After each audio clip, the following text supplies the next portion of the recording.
உயர்நீதிமன்றத்தினுடைய அறிவுறுத்தலின்படியும் இந்திய ஒன்றியத்தில் இருக்கிற பல்வேறு மாநிலங்களில் இருக்கக்கூடிய சிறைச்சாலைகளை பார்வையிட்டு மாண்புமிகு தமிழ்நாடு முதலமைச்சர் அவர்கள் தமிழகத்தில் இருக்கக்கூடிய சிறைகளிலே இருக்கக்கூடிய சிறைவாசிகள் பார்வையாளர்கள் சந்திப்பை மேம்படுத்த வேண்டும், அவர்களுக்கு கூடிய வசதிகளை எல்லாம் செய்து தர வேண்டும் என்று உத்தரவிட்டதனுடைய அடிப்படையிலே இன்றைக்கு நம்முடைய புழல் சிறைச்சாலையிலே இன்றைக்கு மேம்படுத்தப்பட்ட வசதிகளை சிறைவாசிகள் பார்வையாளர் சந்திப்புக்காக உருவாக்கப்பட்டிருக்கிறது. ஒரு நாளைக்கு ஒரு சிறைவாசிக்கு அரை மணி நேரம் ஒதுக்கப்பட்டிருக்கிறது. 13 ஷிஃப்ட்டுகள் இன்றைக்கு பணியாற்றி கொண்டிருக்கிறார்கள்.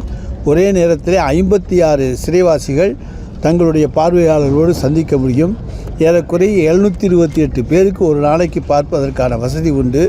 வாரத்திலே ஒரு சிறைவாசி தன்னுடைய வேண்டியவர்கள், நண்பர்கள், குடும்பத்தாரை 2 முறை சந்திக்க முடியும். இந்த ரொட்டேஷனில் பார்த்திங்கன்னா 2 முறை என்பது அவர்களுக்கு போதுமானதாக நிச்சயமாக அமைந்திருக்கிறது. அரை மணி நேரம் அவர்கள் தங்கு தடையின்றி தங்களை பார்க்க வந்திருக்கிறவர்களோடு மிகவும் ஃப்ரீயாக பேசக்கூடிய வசதியை இன்றைக்கு மாண்புமிகு தமிழ்நாடு முதலமைச்சர் அவர்களுடைய ஆணையின்படி நம்முடைய சிறைத்துறை ஏற்பாடு செய்து தந்திருக்கிறது. அதையெல்லாம் நீங்கள் நேரிலே பார்த்திருப்பீர்கள். இந்த மாதிரியானது வெளிநாடுகளிலே கூட இந்த அளவுக்கு அடிப்படை வசதிகள் செய்து தந்திருக்கின்றன என்றால் நிச்சயமாக எங்களை பொறுத்தவரைக்கும் சொல்ல முடியும் கிடையாது.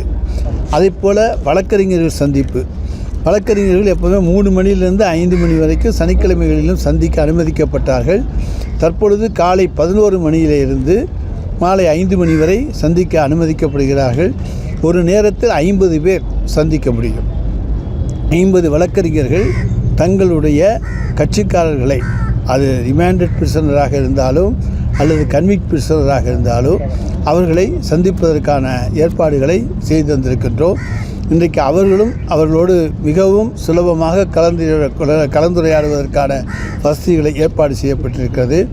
இன்டர்காம் வசதி அங்கே வேண்டாம் என்று கேட்டுக்கொண்டதற்காக நேருக்கு நேர் அந்த வழக்கறிஞரும் அந்த ரிமாண்டட் பிரிசனர் அல்லது கன்விக்ட் பிரிசனர் அவர் நேரடியாக இந்த சிறைவாசி தன்னுடைய வழக்கறிஞரோடு பேசுவதற்கான வாய்ப்பை இன்றைக்கு மிக தெளிவாக உருவாக்கி தந்திருக்கின்றோம்.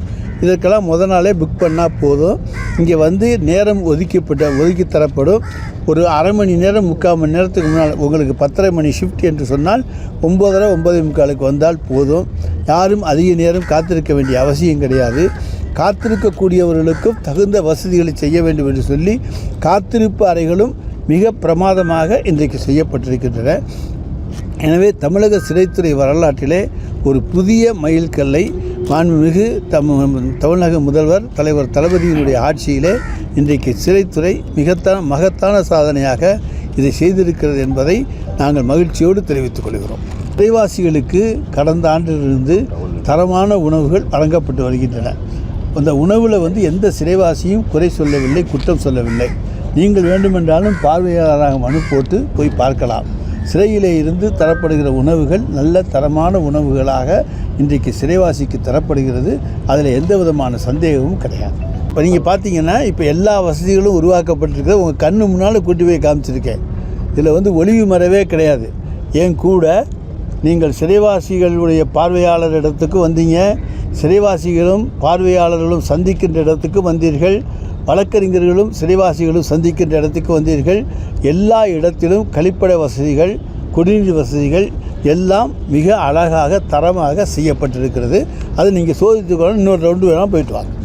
அந்த தண்டனை கைதிகள் வேறு தொழில்கள் செய்ய விருப்பம் தெரிவித்தார்களே, ஆனால் அந்த தொழில்களுக்கு அவர்களை பயிற்றுவிக்க தயாராக இருக்கிறோம். பாதகம் செய்பவரை கண்டால் நாம் பயங்கொள்ளலாகாது பாப்பா, மோதி மிதித்து விடு பாப்பா, அவர் முகத்தில் உமிழ்ந்து விடு பாப்பா.